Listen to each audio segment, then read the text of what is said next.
Hello and welcome to TechyChats, the space to listen and learn from our inspiring guests in tech, from their journey into tech to what their role is about. The digital industry is ever growing and ever changing. I am Rachel, and today I am joined by Phoebe Mclaughlin. Welcome, Phoebe. Hi, thanks for having me, Rach. So, Phoebe is a product owner for Hark, an Internet of Things company whose goal it is to improve efficiency, maximize yield, reduce waste, with a big emphasis on making a positive change on enterprises and the use of energy. Very good. So, will you please tell us a little bit more about yourself, and what you do and how you got here? Sure. So I'm Phoebe. I'm American. I've lived here for I think about 18 years. I don't know. It's been a long time. I graduated in Northumbria with a creative writing degree, which is actually surprisingly helpful. Oh, nice. Like just writing emails and fluffing things up. I like gaming, and I paint and write and draw poorly, all of those things. But yeah, I think all of those things kind of helped me get into tech, which is a bit of a weird one. That's cool. My origin story is in customer service. So I started kind of in a call center vibe, and basically just, talk to people every day, learn what they were happy about, what they didn't like, and then kind of grew into the product role from there, as time went on and as I changed roles over the years. So I think from my perspective, I think that I mainly went into product when I started working with sort of like really important clients in an ed tech software company that I used to work for. And they just constantly told me things that they wanted to improve and things that they weren't happy with. And, the system was wonderful, but it just wasn't quite hitting the mark what they needed. And I worked really closely with the product team there, and they kind of just took me under their wing. It's like I had 6 mentors, which was great. And they were really, really wonderful, and they just kind of taught me the ropes, and I went from there, really.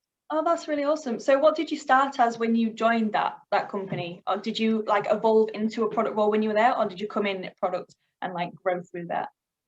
So I actually started that role in more like a project management type job. So it was it was a customer success manager specifically, mainly doing software implementation in schools.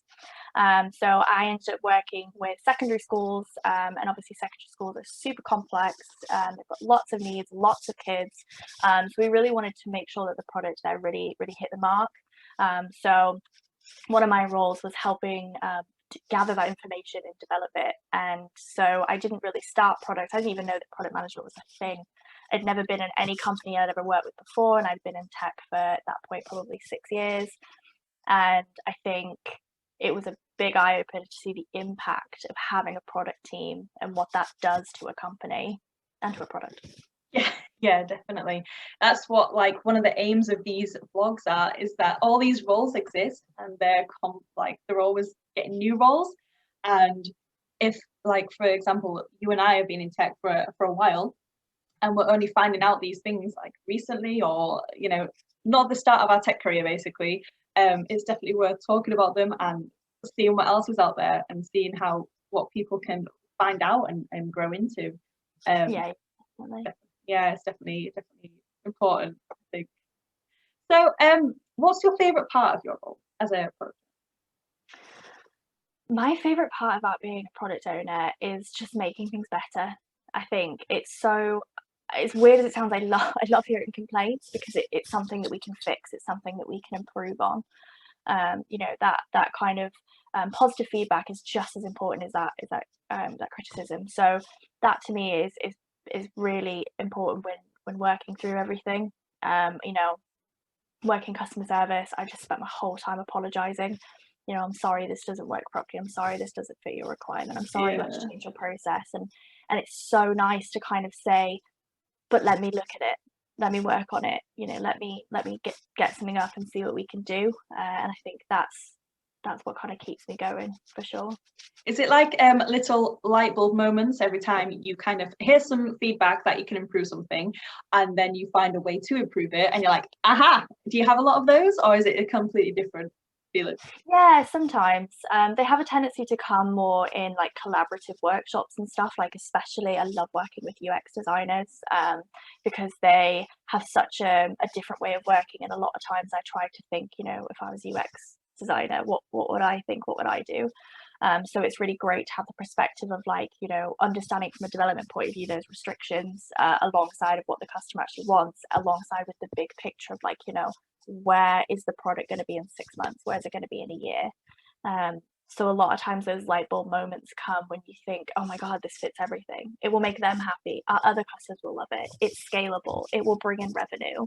And those are like, they're really like, oh my God, let's build it. Let's go.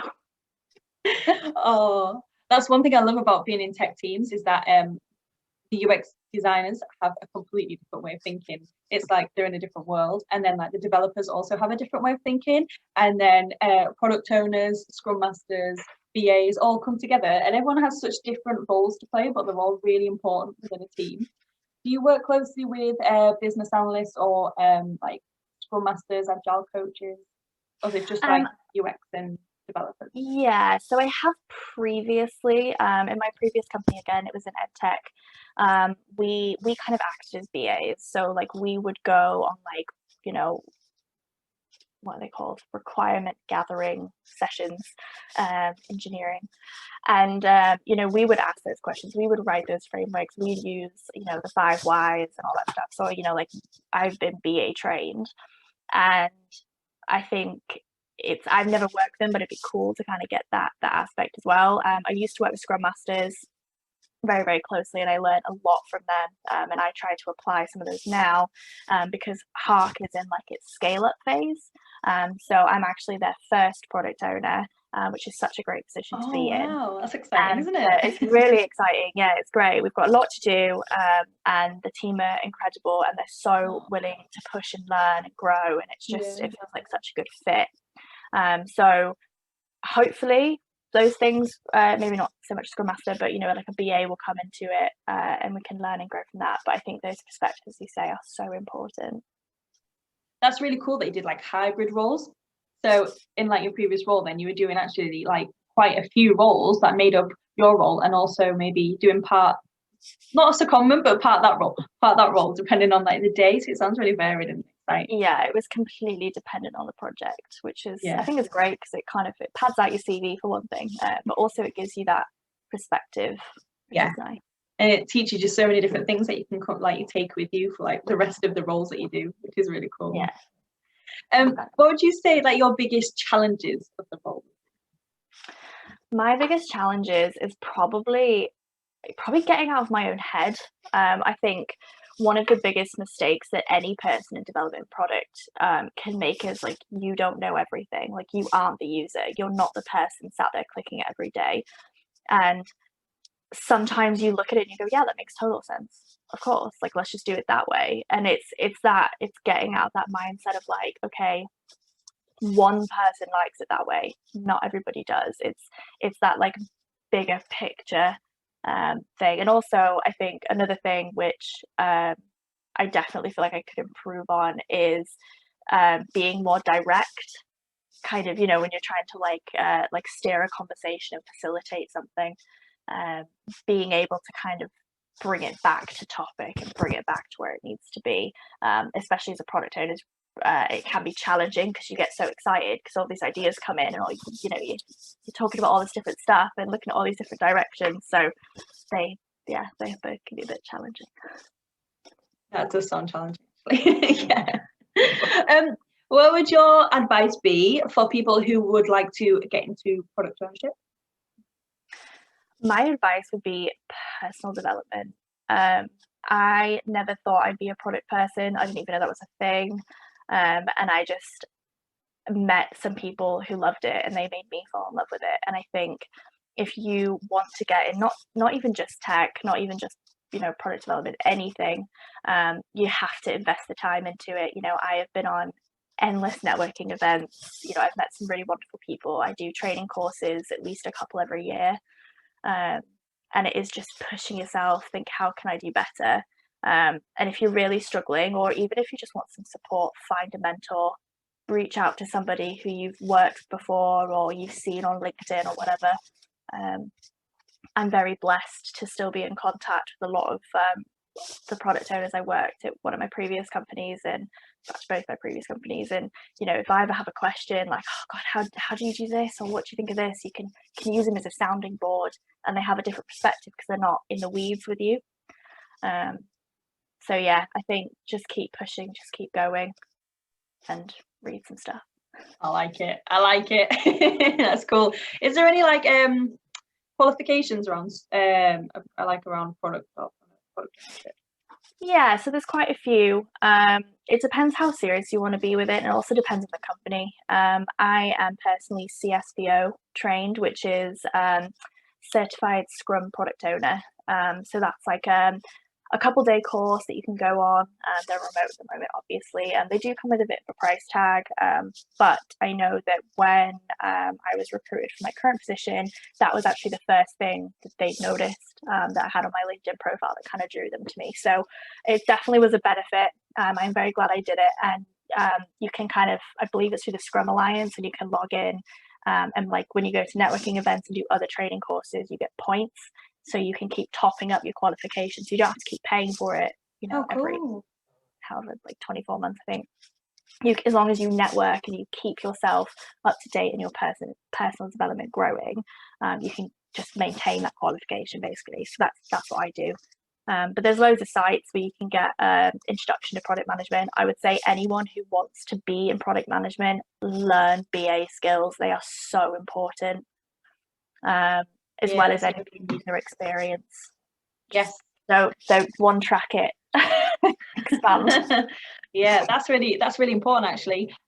People might think like, oh, I want to be in product. I really want to be in product, so I'm just going to do everything product, and then you forget about the different parts of the team. It's like, oh well, a UX designer will do the UX stuff. Well, it's easier to kind of get on board with people when you're more open-minded and more understand where they're coming from. So I like that. That's really fun. That's awesome. Okay, fun question. If you had infinite resources, what's the biggest problem you would solve? The biggest problem I solve? I can't remember what I answered for this. Oh yes, I did. I remember. So if I had infinite money, infinite resources, I would have global sustainable food sources, using like natural, eco-friendly techniques, just to ensure that every single person has a reasonable amount of food on their plate. Because, you know, some people, there's different amounts, but a reasonable amount of food. Yeah, I think there's a lot of earth that we're not utilizing right now, and a lot of people need to learn to share. Yes, that's very true. Oh, I love that answer. If people want to get in touch with you, for advice and things like that, or just to see your journey, where can we find you? So you can find me on LinkedIn. I'm sure you'll be able to post it because my name's spelt weird, so people might struggle to find it. But yeah, my LinkedIn. Also, if you want a social side, I've got Instagram, lots of cats. And just through Hark, you know, feel free to reach out to us. We've got some wonderful folk. I'd be more than happy to talk IoT if anybody wants to talk about it. And yeah, anything networky, please do reach out. Thank you so much for being on today's vlog, and we've learned loads about product ownership and you and your journey. So thank you so much. Thanks for having me, Rachel.